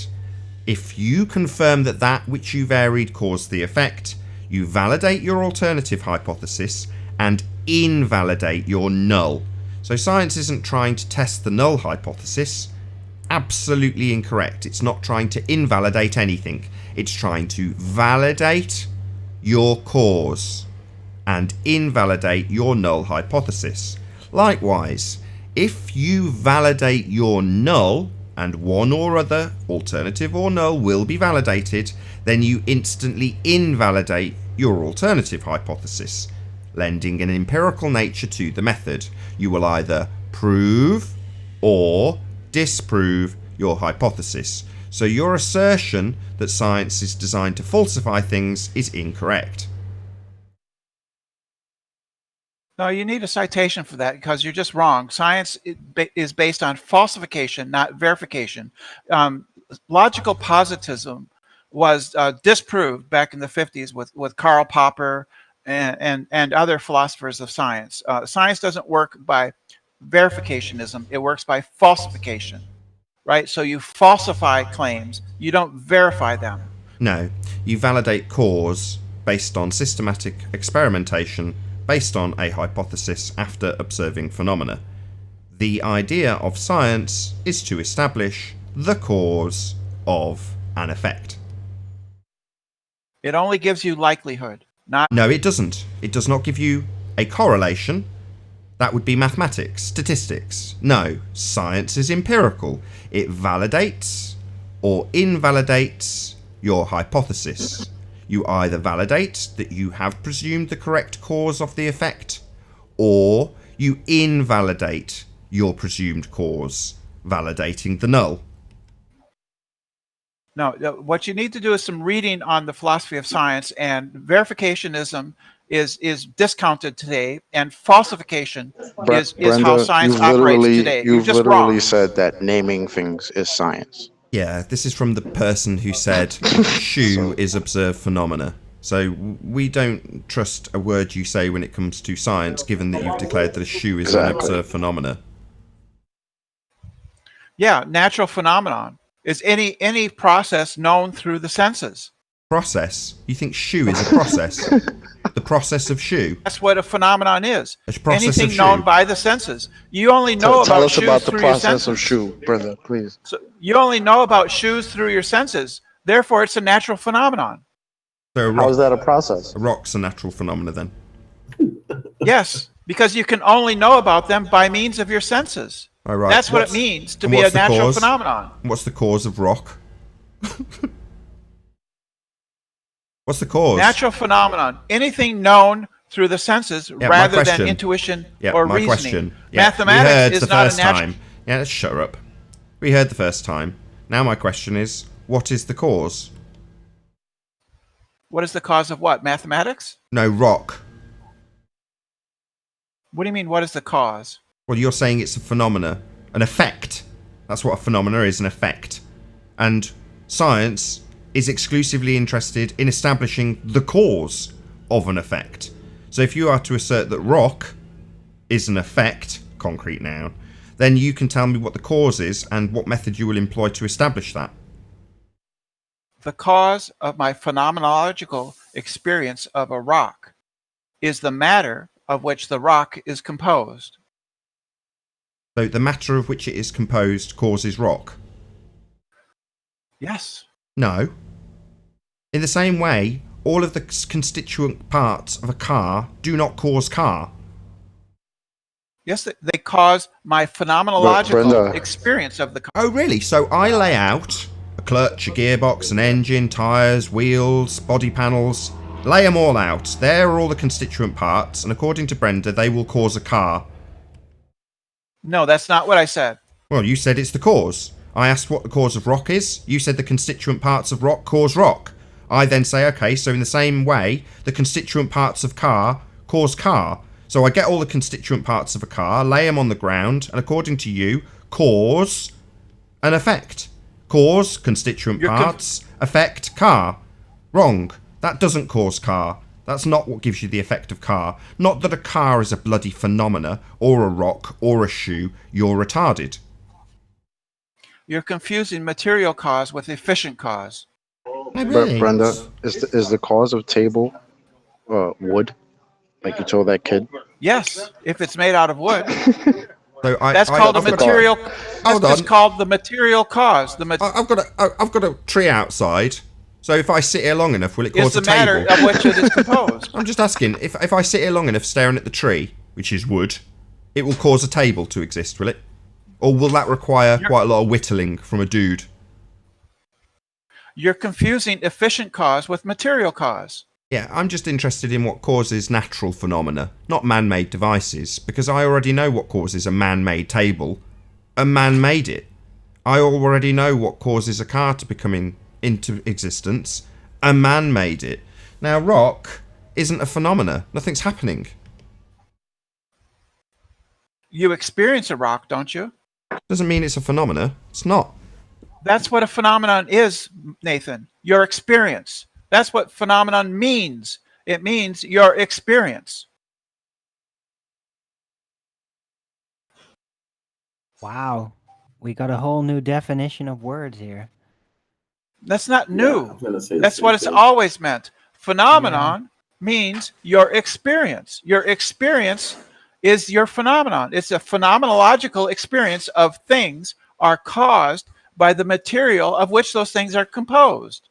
And then Excuse you're me, confusing Brenda. efficient cause with material cause. Excuse me, Brenda. Are you trying to use Aristotle here inaccurately?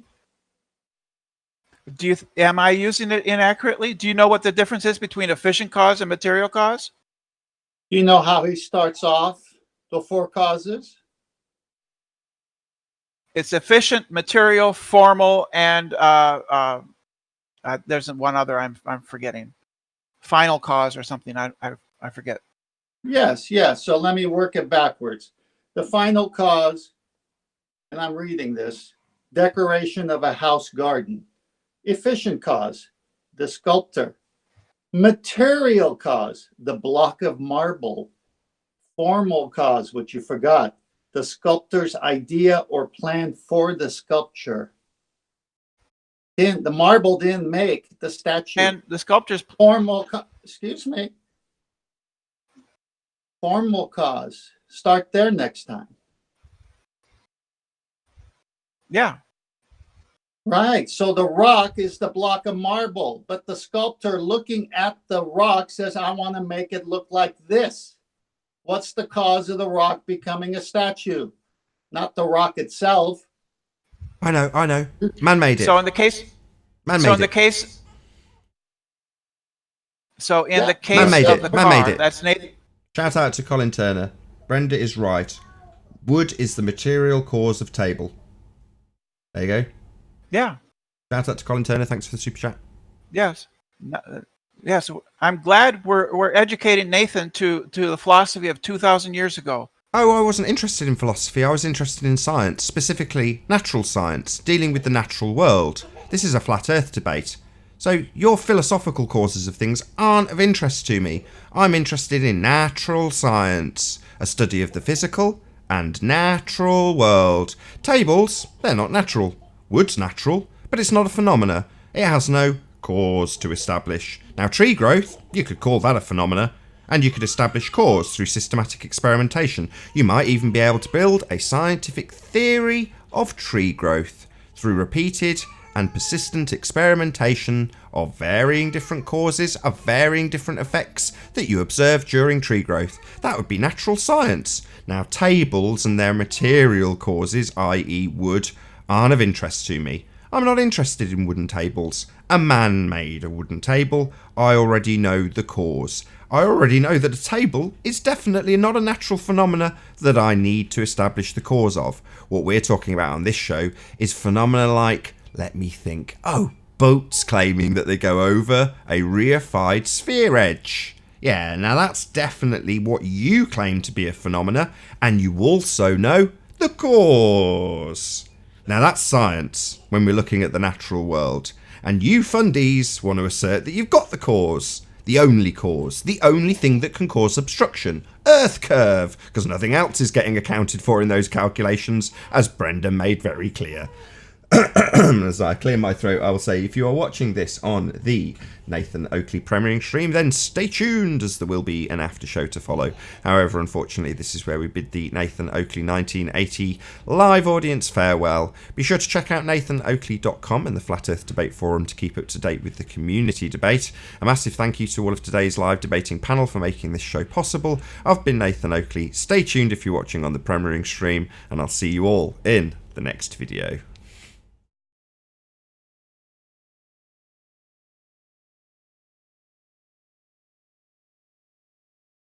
Oh, what a day! What a lovely day!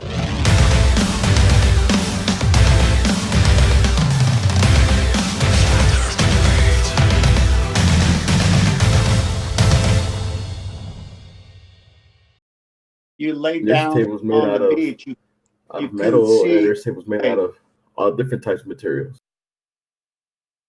So the material or formal cause of my phenomenological experience of the table is the matter of which the table is made, whether it's metal or wood, This is all philosophy. This is not the scientific method. It's really interesting, though. Arwen, science is philosophy. No, science was born out of philosophy. Not all philosophy is science. Right. Scientific method was born out of philosophy. It is not philosophical. It is empirical. Empiricism is a branch of philosophy. That's lovely. And while science was born out of philosophy, it isn't philosophy. It's empirical. Empiricism. Empiricism is a branch of the metaphysics in philosophy. I've already said we're not interested in philosophy. While science may have been born out of philosophy, it is empirical. I've said it 3 times. Empiricism is a branch of Brenda, philosophy. Brenda, can I ask you one question? Stop the broken record already. Yeah, round and round we go. Brenda, one question. Okay? You can have as much wood as you want, right? Is any of that wood ever going to become a table by itself? Ever, ever, ever? That's not the question. That's not the question. That's the question I'm His asking you. question. Are you out of your mind? That's what I'm asking you.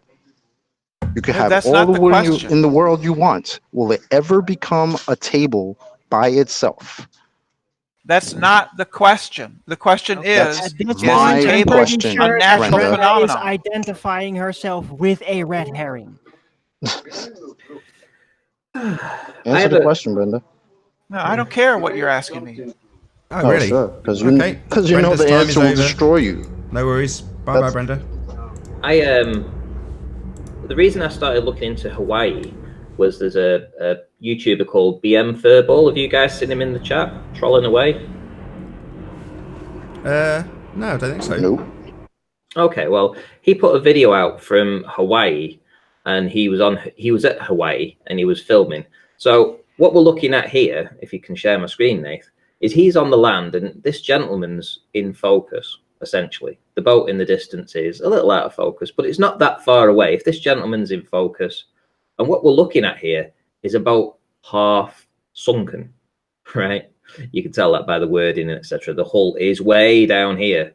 And this got me thinking, if this guy's in focus and this boat's, what, maybe 3 or 4 miles away, at most, maybe not even that, right?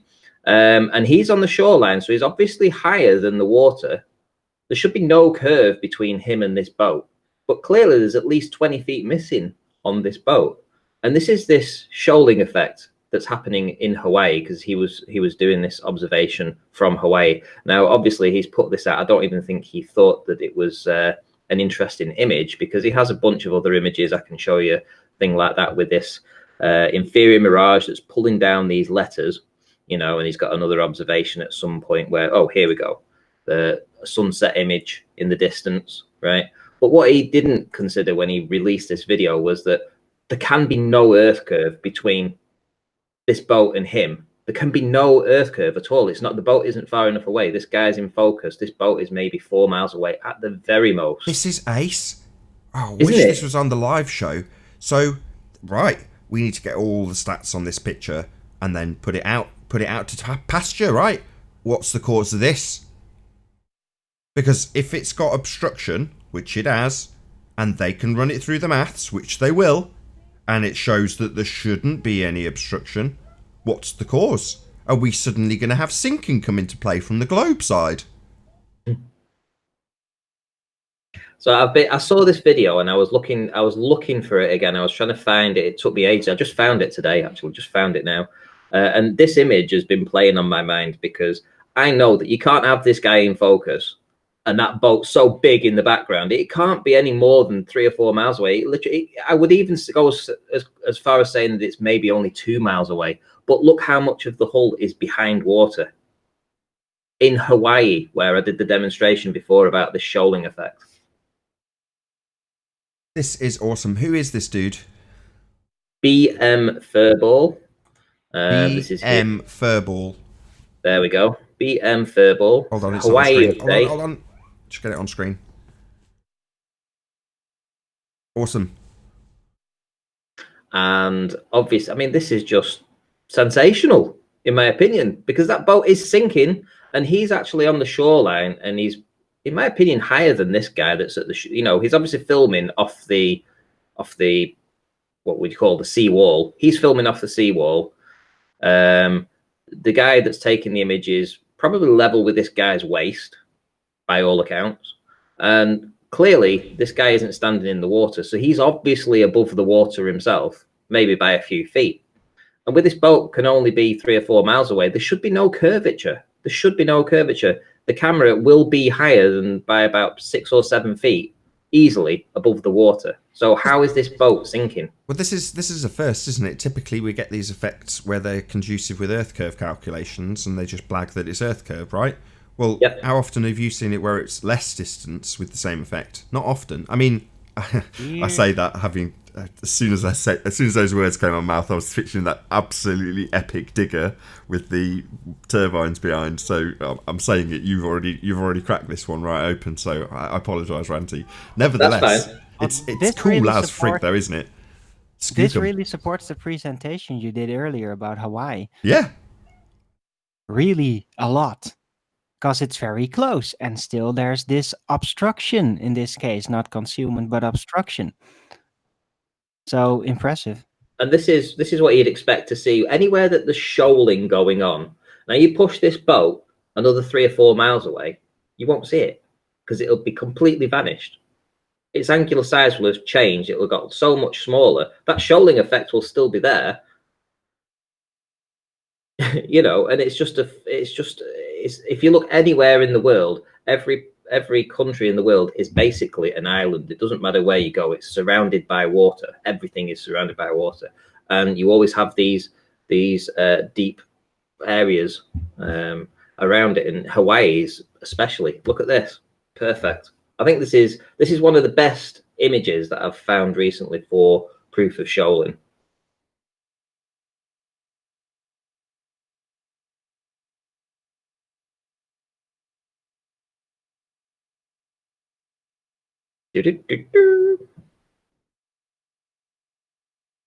Everyone agree? Totally agree, Ranty. I'm just fiddling to get it a bit bigger. Yeah. I mean, you can't place this boat more. This boat cannot be. I mean, do you know how many times I've filmed boats? This is super, super close. This guy is relatively close to the guy taking the image because he's in focus. I mean, he's not far away. This boat can only be 3 miles away at most, you know. I'm giving him 4, and that's generous. But look how much it's sinking. In order to get that 20-foot sinking effect, this boat would have to be at least, 8 or 9 miles away, perhaps? There's no way that boat's 8 or 9 miles away. Wicked. Big shout out to him. When it goes out in the Premier stream, I'll have to get a link off you so I can spam his link. Sure, no problem.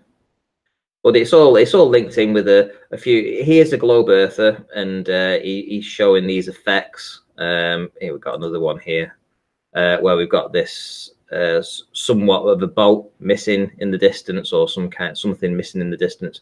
But you've got that shoaling effect. It's pushing the water up higher, and obviously he's not going to see it. Here he is. He must have a P1000 or something. Yeah, it's a P1 or P900. What have we got here? P1000. P1000, right? So he's got a P1000. Days, and he's filming this boat. Skip through. There we go. What was that one I wanted to see? I can't see it. This is Johnny Globehead trying to debunk flat Earth, right? Yes, yeah. And then he produces this gem, this absolute gem of an image. Oh, so this was produced by Ebola? Yeah. Nice. Yeah, extra special cherry on top of that, I would say. So would I. That's a home run. Cool. Very cool. Sorry you can't see it in Discord. No worries. I'll have to check his other stuff out and see, because he's done some other stuff recently I've not checked, but I'll have a look now. Cool. I wonder if they will. Will they go to sinking? That's just sinking, that. Do you want the link for that, by the way? Yes, please. If you can stick it in Skype, I just want, because obviously this is just being recorded now, so when it goes out later on this evening, I'll stick the link to his channel. If you can stick it on Skype so I don't lose it. Yeah, sure. Thank you very much. So that's his link to his video. Cool. Thank you. That should trigger them. I have a query. Does Branty have a show today? I thought I might have a show later, yeah. thought it was with you. Who's going to be on that show? I think you're coming on to do a presentation, are you not? I think you're right, sir. What time is that presentation? There's no point plugging it now if that's what you're about to do, because the presentation will go out before this. Yes, I'm well aware. I'm well aware of that. The bashing in the head of the pretender clown Gem Panda has already happened. Oh, really? How do you mean? It'll happen because people... Oh, because we're in the future. Sorry, yes. Exactly. Yeah, they're lining up. Jaren also wanted to do it, from what I understood. So you've got in there first, which is good. I was there 10 minutes after he was done. Do we get any... well, they're not even teasers now, are they? Because the presentation's already happened. I really like that bit where you smashed him. What was that bit again? I can't recall. And I did put a standing order in with Branty for any baller that comes on with any presentation. The standing order is, I will debunk it in 10 minutes. The 10 minutes after he presented. But Branty doesn't have 10-minute shows right after. So yeah, and also I don't want it hogged up by John. I do. I want it hogged up by John. Man, I'd pay for that. Look, just give him his own category. If people want to see his presentations, even if there are 100, then they can click on him. Wait a minute. Hold on. So Go on, Chocolate. Sorry. So nobody was convinced by Gem Panda that we went to the moon? Come on, guys. Come on. Why is there suddenly... It Why was is there a load pretty of... compelling, though. Why is there suddenly a load of concessions that have to be made if it's John responding? I don't get it. Concessions? Yeah, not concessions. What's the word? Stipulations. Oh, he can't do this and he can't do that. No, I want to give everyone a fair crack of the whip, there might be other people that want to debunk Gem Panda too, But I can't just have John keep coming on and be the ultimate slayer of these guys every time they do a presentation, or my show won't last very long. Oh, I understand. It's just like that scene in Airplane, though, isn't it? They're all lining up to punch him in the face or get a wrench around him or whatever. Yeah, just imagine. One of my favorite movies. Just imagine if everyone in the queue was John with a wrench. John with a wrench. Next one, John with a wrench. I'm being censored. Censored, definitely. I think he's just fussed about doing it like immediately afterwards. So there's like a precedent set that if you go on as a globe head, instantly after the presentation's done, you'll be there debunking it immediately. As soon as the guy's done. Ranty, present my screen.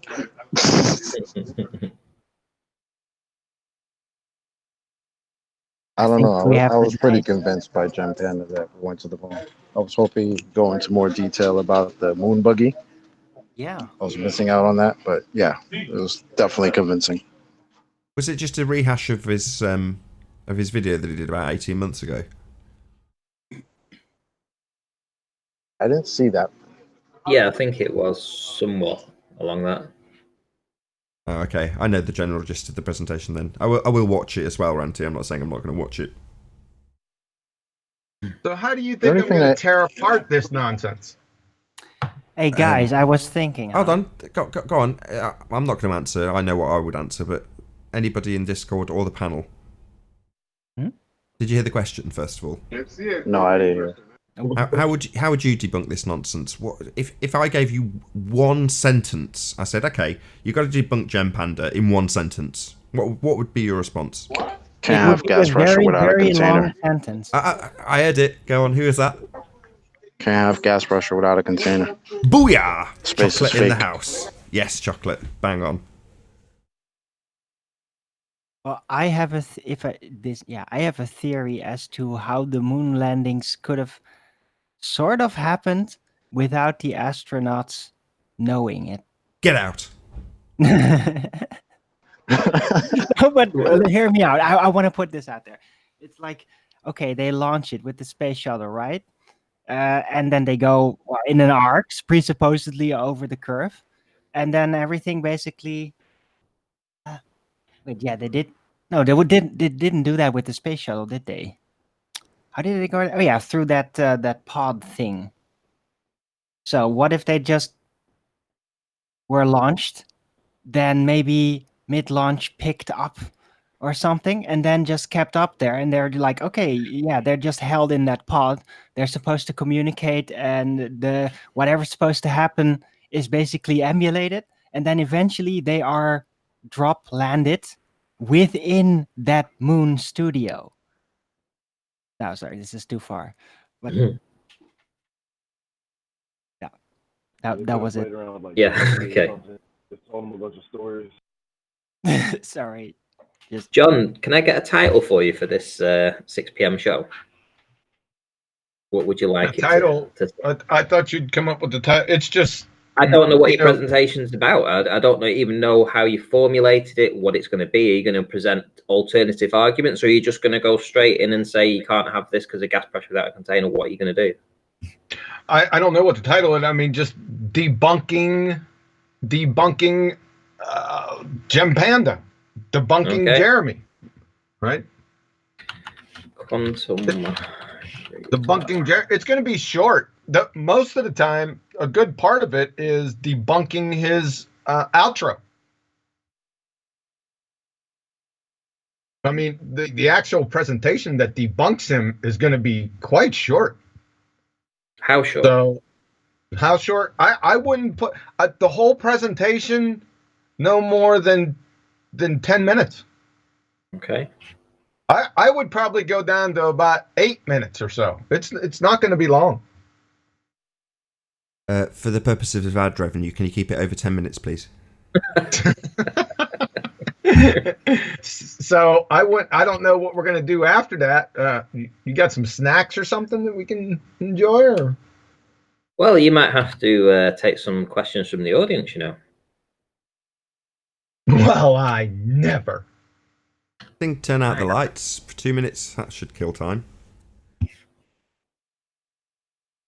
Right, round table episode 3. Oh, that reminds me, Ranty.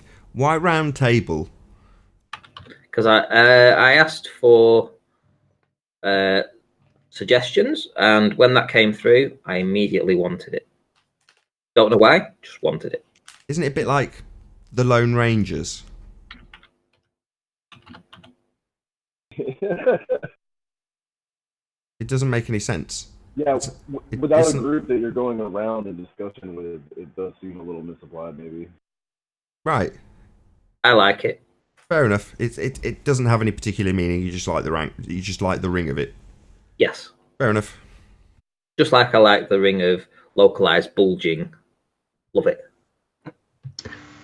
So that's 2.5 hours, correct, Ranty? Yes. 2.5 hours from now, yeah. And it'll be on Skype? Yeah. Okay. So just to be clear, the presentation's going to be in 2.5 hours. Ignore this if you're watching on Nathan Oakley Premiering Stream. It's already happened. But you can find it on Ranty Flat Earth's channel. Ranty, kudos to you, man. Like, it was it's a nice little show you got. Thank you. I didn't get to see the gyro one yet. Okay. But I like the format, layout, how you did it. It's pretty cool. Yeah, I agree. Ranty and I were chatting yesterday, Ranty, and this is one of those situations where what you're doing is absolutely complimentary of what I'm doing. It's brilliant. And you said this to me straight off, and I was like, bastard, terror sympathizer, you know. But now that I've seen what you're actually doing, I completely agree with Chocolate. I think it's a great format, and it's nice to actually have something that's cohesive and beneficial. I'm talking from a selfish point of view, but beneficial to this show, which is how you sold it to me in the first place. I think it's going to be beneficial for the whole of the argument, really, because flat earthers will get to have a comprehensive understanding of the globe belief on a particular subject, and whether or not they believe it or not, it's out there. You know, it's in black and white. It's said for the whole world to see, and we get people to nail their own words to the table, kind of thing. And that's what I want. I want it out there so that we can discuss it, and from both sides as well. You know, I'll even give slight props to Jim Panda just because he tried to come at it from a slightly different angle. I think he tried to come at it from the eyewitnesses, because that's something I didn't really hear before. He threw in a lot of eyewitness accounts. Now, obviously, it's not, it's not proof of anything, but kudos to him for trying to come at it with a slightly different angle. Unless it's just me, and I haven't seen it before, but yeah, it's good shit. Yeah, so I still don't believe it. On the moon? Yeah. So where were the eyewitnesses on the moon? I don't know. I don't know, man.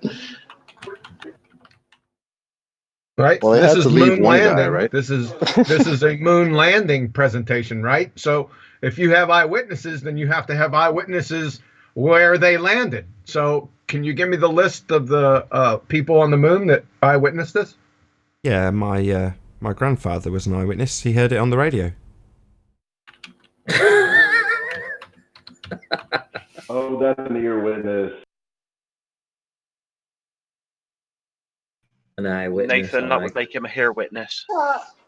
I was alive during the moon landing. Does that count? Did you see a light in the sky at the time? What, the moon? Yeah. I was maybe 1 or 2 years old, so I don't know if I would count because I didn't see anything, I don't think. Oh, well.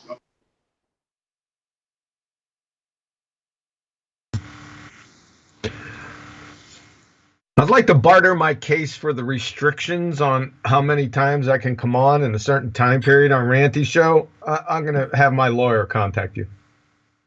Okay.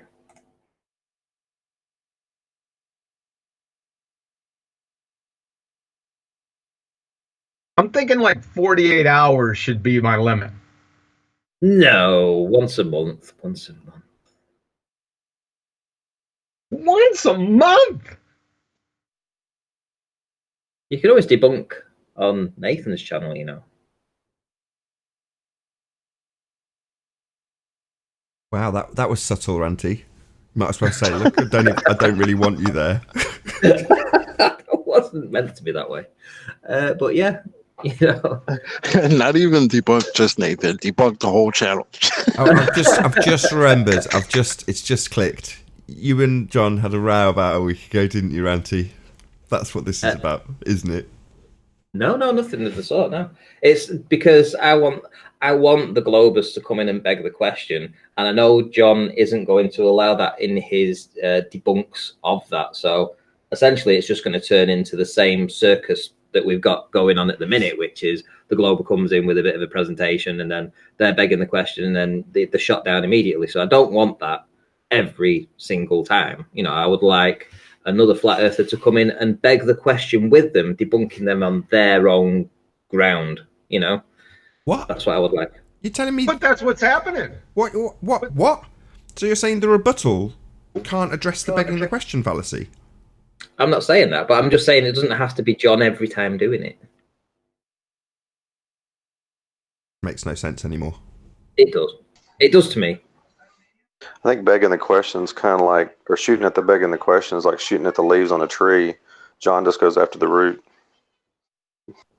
Yeah, but you know, this is like I've said before. Nathan's show is the end of the line, and I'm trying to bridge the gap between the end of the line and the beginning of the journey. So hopefully, this will be what the show's about.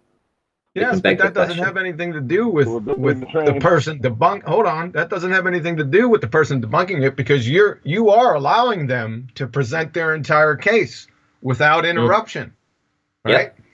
So I'm coming, you know, the next day. I wanted to come in yesterday, right after his presentation was over, but you know, that being that you're still allowing them to beg the question. The question is the censorship after that? Censorship. It's not censorship. I understand, Ranty. I'm just giving you a hard time. There's no, I think there's a need for this. You know, there's a need for this type of platform. Sure, and and it will then there's a it will need for me to engage. come in It will and beat it engage over the both head sides. with a friggin' nail spike Louisville Slugger. But it will engage both sides, John. You know, as much as you don't like begging the question. For them, that's what they need. They need a platform where they can express their belief in whatever they believe in, especially on a flat earthers channel, where they can come in and they are allowed to beg the question. So, if you guys want to debunk that afterwards, okay, by all means. But for this show, I think we need to have that. Yeah, but that's happening. You're already doing that. We've already established that they're going to be allowed to do whatever they want. No one's going to be on the show with them besides you, and you're going to let them give their hang themselves. I mean, give their presentation. And see, the whole my issue is what happens after that. See, the censorship happens after that. There isn't censorship, John. It's just, I want to give everybody a fair crack at the whip to come in and produce a counterclaim. I see it like this show, Nathan's show, is like the underground boxing arena of Flat Earth. And Ranty, you just created a club above the underground boxing arena. So you're the club on the top. That's where it. all the Glovers can come in and hang out and chill. But only if you're ready can you go downstairs and brawl. That's the way I see it. But I'm weird, so it's okay. So I'm not going to keep having somebody come up from the dungeon below and keep bashing all my punters in on the top floor. Dungeon? Punters?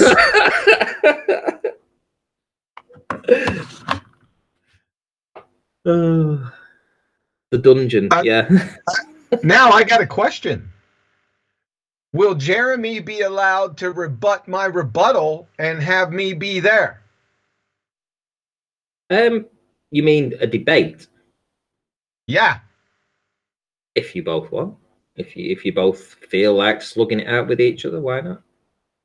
I request a format of claim, support, and then rebuttal, claim, support, single claim, support, rebuttal. None of the typical ball-tard spinning space monkey, incoherent droning monologues, ad hom garnished gish gallops, right? We're not going to do that, right?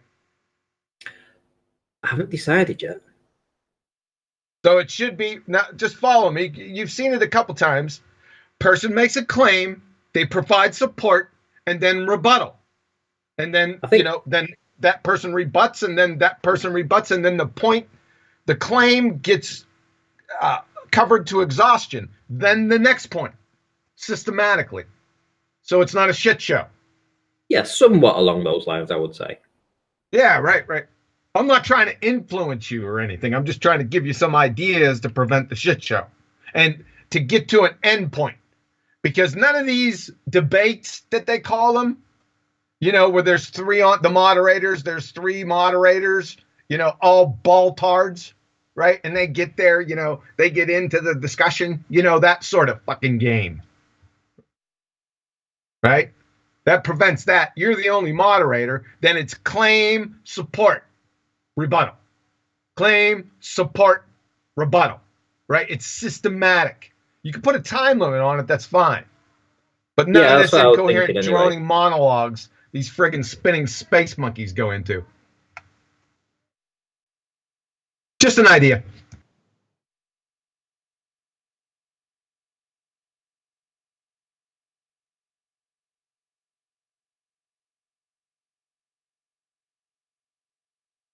Anyone seen Tony? I haven't spoken to him for a couple of days, actually. Hope he's okay.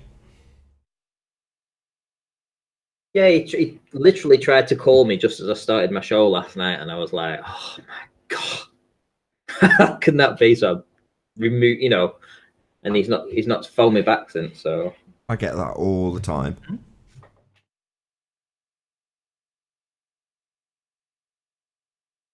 People still in the live stream chat,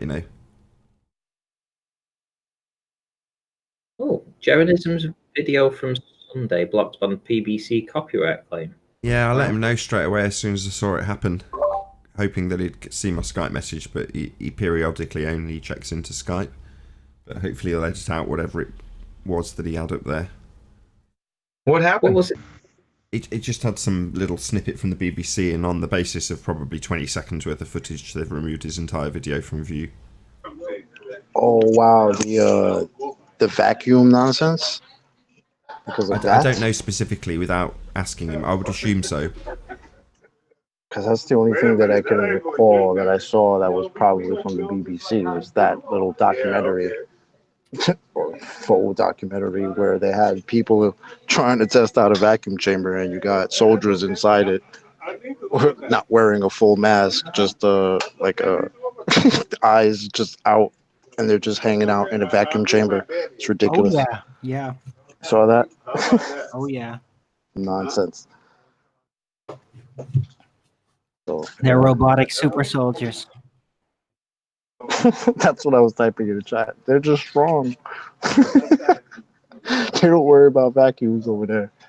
No, Chocolate, you were saying they were Saiyans. I mean, your eyeballs would, the liquid on the surface of your eyeballs would immediately evaporate off, wouldn't it, if you were in a vacuum? That would be the first thing that would happen. Then your saliva. I don't know about... But that's the best part. They had a bottle that was sitting there supposedly boiling. Then they had a balloon supposedly inflating that looked like it was attached to some type of pipe. And then the guys are just sitting there. Yeah, they should be looking like Arnold Schwarzenegger at the end of Total In Recall. Total Recall, yeah, exactly. But your lungs would explode, wouldn't they? I think just everything would go wrong. I don't think you gotta classify each part. I think it would just all be wrong. And yeah, it's just nonsense.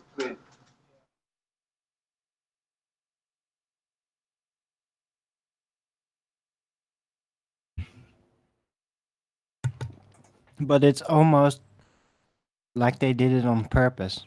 It made no sense that they did that. It made sense to all the people looking for the 2-minute answer as to does a vacuum work? Can a spacesuit work in a vacuum?